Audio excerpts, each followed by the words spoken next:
Good morning friends, আজকে শুরু হচ্ছে ডে 7। সকালের ওয়েদারটা নিয়ে আমরা শুরু করছি আজকে 7 নম্বর ব্লগ। ডে 365-এর আজকে ডে 7। এই যে আমার বোন দাঁড়িয়ে আছে একদম ঠাকুরের মতন।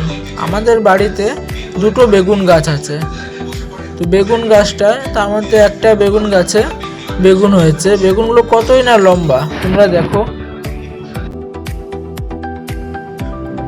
রান্নাঘরে চলে আসি, রান্নাঘরে এসেই দেখি মা আর বোন দুজনে মিলে রুটি করছে। আজকে সকালে রান্না হচ্ছে রুটি আর সাইডে রয়েছে ডাল। আজকে সকালে রান্না হবে তাহলে রুটি আর ডাল। আর এদিকে বোন মনে হয় হাতটা পুড়িয়ে নিয়েছে রুটি ভাজতে গিয়ে। এই যে কড়াইতে রয়েছে ডাল, এটা কিসের ডাল সেটা তো আমি জানি না, কিন্তু এদিকে মা আটা বেলছে, রুটি বেলছে। এসব দেখতে দেখতে আমি সকালের ব্রাশটা কমপ্লিট করে নিই। সকালে রুটি আর ডাল হয়ে যায়। সব কিছু খাওয়া দাওয়ার পরে মাকে বলি, মা একটু সুজির হালুয়া করো। ব্যাস, মা তারপরে আমার কথা শুনে সুজির হালুয়া বানানো শুরু করে দেয়।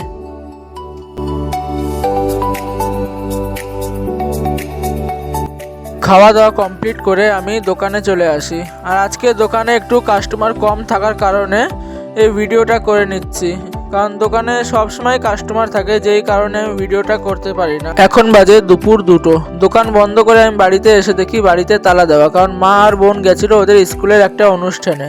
এই যে বোন আজকে স্কুল থেকে মেডেল আর একটা গিফট পেয়েছে। আজকে বোনের লাস্ট ক্লাস ছিল স্কুলে, ওই কারণে। তারপরে ওকেও সেই খুশিতে আমি একটু গান শুনিয়ে দিই। আর ও গান শুনে মানে বাইরের সাউন্ড কিচ্ছু শুনতে পারে না। খাওয়া দাওয়ার জন্য আজকে দুপুরে করেছিল খিচুড়ি আর বেগুন ভাজা। ব্যাস, খিচুড়ি আর বেগুন ভাজা দেখে আমার একটু পছন্দ হয় না, আমি নিজের জন্য চিপস নিয়ে আসি।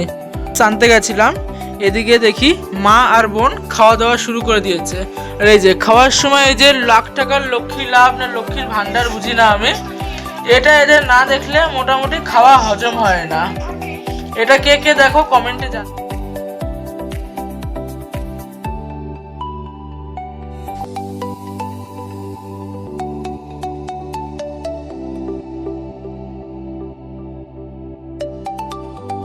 এই যে এইখানে সবার খাওয়া দাওয়া কমপ্লিট হয়ে গেছে, কিন্তু এই যে লাখ টাকার লক্ষ্মীর ভান্ডার চলছে।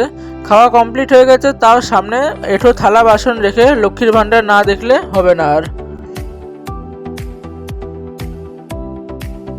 দিদা এসেছিল আজকে আমাদের বাড়িতে। দিদা আমাদের বাড়িতে এসে বসেই বলছে, দেখ আমি আসতে পারিনি আর তোর ছেলে ফোন অন করে দিয়েছে।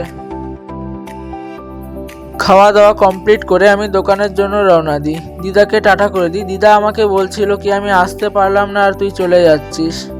দোকানে যাই, কারণ দোকানে একটা কাস্টমার এসেছিল। কাস্টমারটা অনেকক্ষণ ধরে বসেছিল, আমাকে ফোন করলো, তারপরে আমি গেলাম। আজকে দোকানে যাওয়ার এখন কোনো ইচ্ছাই ছিল না, কারণ একটু পরেই আমি এক জায়গা যাওয়ার জন্য প্রস্তুতি নিচ্ছি।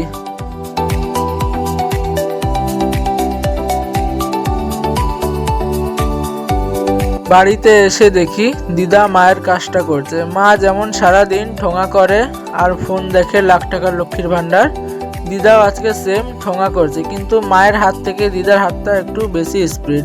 চলো দেখা হচ্ছে, আমি এখন কোথায় যাচ্ছি সেটা তোমাদের সাথে শেয়ার করছি।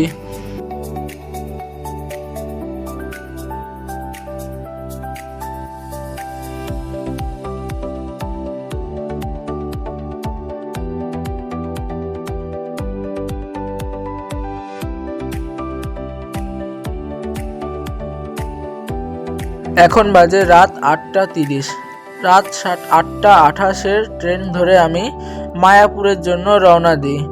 আজকে আমরা যাব মায়াপুর। কাল থেকে আমাদের মায়াপুর সোনার বাংলা রিসর্টে একটা ইভেন্টের কাজ আছে।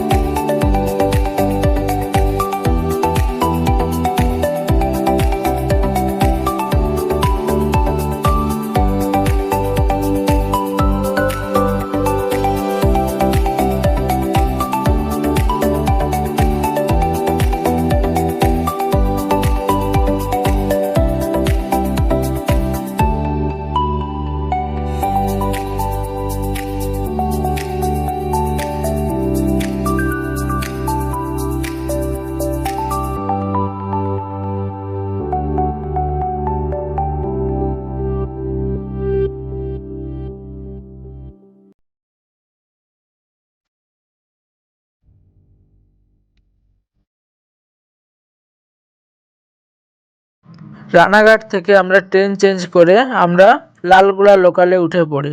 আর লালগোলা লোকাল মানেই তো সব থেকে বেশি ভিড় হওয়া ট্রেন। ব্যাস, এত ভিড় হওয়ার কারণে আমি বাইরের ফটোগুলো ভিডিওগুলো কিচ্ছু নিতে পারি না।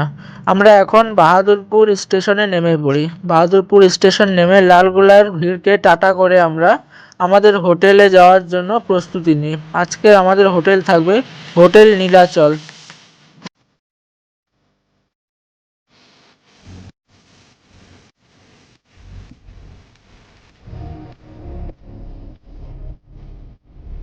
নীলাচলের বাইরে আমরা একটু ওয়েট করছিলাম, তারপরে আমাদেরকে একটা ফোন আসে যে আমাদেরকে হোটেল নীলাচলে আজকে থাকা যাবে না। হোটেল নীলাচলের রুম আমরা পাই না। তারপরে আমরা চলে যাই সোজা আমাদের কাজের স্পট সোনার বাংলাতে, কারণ যে রুমটা আমাদের বুক করা হয়েছিল রুমটা একটু ক্লিন হতে টাইম লাগছিল, ওই জন্য আমরা সেই ফাঁকে সোনার বাংলা রিসর্টটাতে ঘুরে আসি।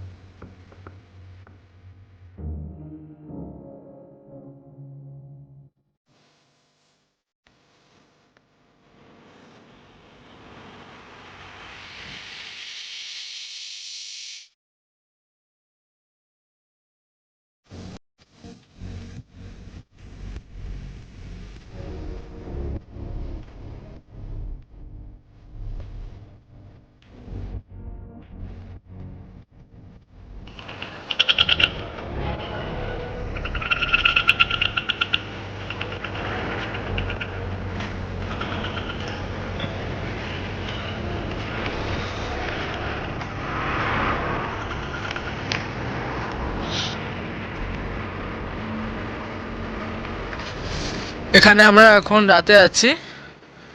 আমাদের কাল থেকে ইভেন্ট সোনার বাংলা এখানে শুরু হচ্ছে। আপনারা ডেইলি ব্লগটা দেখবেন, কালকে আমরা কি করি কি না করি সবটাই বুঝতে পারবেন আপনারা। ওর জন্য ডেইলি ব্লগটা দেখতে হবে। এটা মায়াপুর সোনার বাংলা রিসর্ট। এখানে আগামী 3 দিন আমরা থাকতে চলেছি। রিসর্ট থেকে বেরিয়েই আমরা আমাদের যেই হোটেলে আজকে আমরা থাকবো সেই হোটেলে চলে আসি। এটা হচ্ছে ঘোষ গেস্ট হাউস। এটা মায়াপুরেই আছে। এইখানে আমরা রুম পেয়ে যাই। চলো দেখা হচ্ছে রুমে গিয়ে।